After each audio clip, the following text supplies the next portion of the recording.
ఆచి చికెన్ మసాలా. ఇక రాజధాని నిర్మాణ పనులపై క్యాంపు కార్యాలయంలో సీఎం చంద్రబాబు నాయుడు ఉన్నత స్థాయి సమీక్ష సమావేశం నిర్వహించారు. సమీక్షకు మంత్రి నారాయణ, సిఆర్డీఏ, ఏడీసీ ఉన్నతాధికారులు, రాజధాని నిర్మాణ పనులు చేస్తున్న సంస్థల ప్రతినిధులు హాజరయ్యారు. రాజధాని పరిధిలో ప్రస్తుతం వివిధ దశల్లో 57,821 కోట్ల విలువైన పనులు కొనసాగుతున్నాయి. వీటిలో హౌసింగ్, రోడ్లు, ట్రంక్ ఇన్ఫ్రాస్ట్రక్చర్, ఎల్పీఎస్ ఇన్ఫ్రాస్ట్రక్చర్తో పాటు అసెంబ్లీ, హైకోర్టు, సచివాలయం వంటి ఐకానిక్ భవనాల నిర్మాణాలు ఉన్నాయి.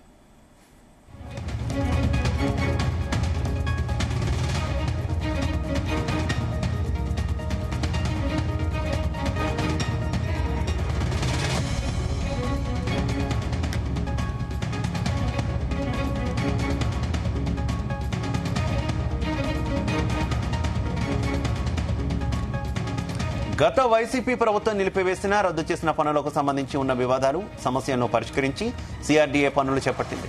నాటికి నేటికి నిర్మాణ వ్యయం పెరగడం సహా పలు సవాళ్లు అధిగమించి టెండర్లు పూర్తి చేసి పనులు అప్పగించారు. ప్రస్తుతం రాజధానిలో 20,000 మంది కార్మికులు, నిపుణులు పనులు చేస్తున్నట్టు అధికారులు వెల్లడించారు.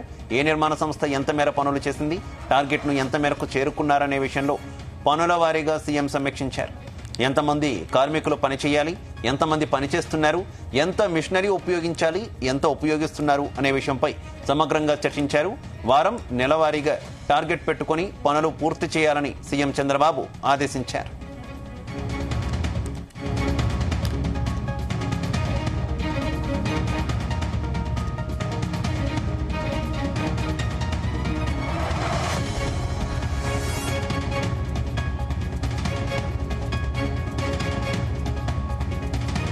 ఇక వర్షాకాలం వచ్చే సమయానికి పూర్తి చేయాల్సిన పనులపై తాము పెట్టుకున్న లక్ష్యాలను అధికారులు వివరించారు. రాజధాని నిర్మాణం అనేది కేవలం ఒక కాంట్రాక్ట్ వర్క్గా చూడొద్దని, రాజధాని నగరాన్ని నిర్మించే అవకాశం అందరికీ దక్కదని, ఇప్పుడు పనులు చేపట్టే వారంతా చరిత్రలో భాగస్వాములు అవుతున్నట్లేనని సీఎం చంద్రబాబు తెలిపారు. అమరావతిని ఫ్యూచర్ సిటీగా నిర్మించాలనే ప్రభుత్వ ఆలోచనను క్షేత్రస్థాయిలో అమలు చేసి చూపించాల్సింది మీరేనంటూ ప్రోత్సహించారు.